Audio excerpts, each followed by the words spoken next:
యేసుక్రీస్తు శక్తిగల నామంలో మీ అందరికీ శుభములు. ప్రియమైన దేవుని బిడ్డలారా, మరి ఎలాగన్నారు? గతించిన దినమంతా కూడా ఆయన రెక్కల నీడలో మనందరినీ కాపాడి మరొక నూతనమైన దినములో మనల్ని ప్రవేశపెట్టిన విధానాన్ని బట్టి మరొకసారి ఆయనకి వందనాలు చెల్లించుకుంటున్నామండి. మరి ఈ దినము దేవుడు మనకిస్తున్న వాగ్దానము జెఫన్యా గ్రంథము 3వ అధ్యాయము 15వ వచనం. మీకు విధించిన శిక్షను యెహోవా కొట్టివేసి ఉన్నాడు, మీ శత్రువులను ఆయన వెళ్ళగొట్టి ఉన్నాడు. రాజైన యెహోవా మీ మధ్య ఉన్నాడు, ఇక మీదట మీకు అపాయము సంభవింపదు.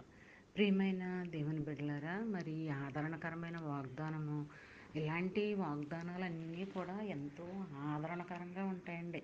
మనసుకి శాంతి, సమాధానం, నెమ్మది అన్నీ కూడా దేవుడు అనుగ్రహిస్తున్నాడని వాగ్దానంలో మనకి చూపిస్తున్నాడు అన్నమాట.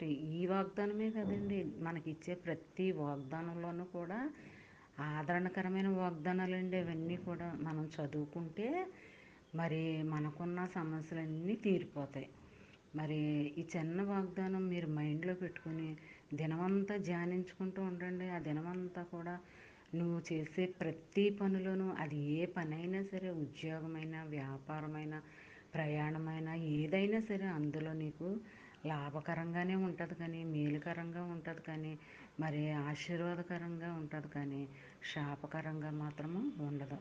మరి నువ్వు అనుభవించే శిక్ష అది ఏదైనా సరే, మరి వ్యాధైనా, బాధైనా, బలహీనత అయినా, సమస్య అయినా, అప్పులైనా, అది ఏదైనా సరే మరి యెహోవా కొట్టివేస్తానని మాట ఇస్తున్నాడండి ఇందులో. అంతే కదండి, నీ దగ్గరున్న నీ శత్రువులు, నీ పక్కనున్న నీ ఇరుగు పొరుగైనా, మరి నీ తోడబుట్టిన వాళ్ళని ఎవరైనా సరే, ఆ శత్రువులు అనేవాళ్ళు ఎవ్వరూ కూడా నీ దగ్గరికి రానివ్వకుండా వాళ్ళని దూరం పెడతానని మాట ఇస్తున్నాడండి.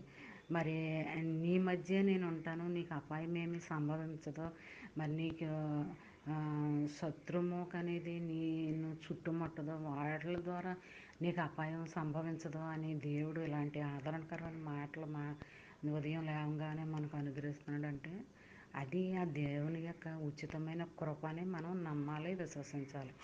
అంతే కదండి, వాగ్దానాలను కూడా నమ్మాలి. వాగ్దానాలని ఎత్తుపట్టుకుని ప్రార్థన చేయాలి. అప్పుడే ఆ వాగ్దానాలకు నెరవేర్పు అనేది కలుగుతుంది. మరి ఈ చిన్న వాగ్దానం మైండ్లో పెట్టుకుని దినమంతా ధ్యానించుకుంటూ ఉండాలని కోరుకుంటూ,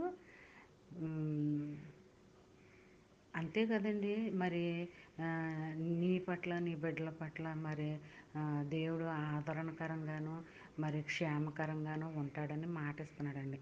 ఈ చిన్న వాగ్దానం మైండ్లో పెట్టుకుని ధ్యానించుకుంటూ ఉండాలని కోరుకుంటూ, ఆమేన్. God bless you.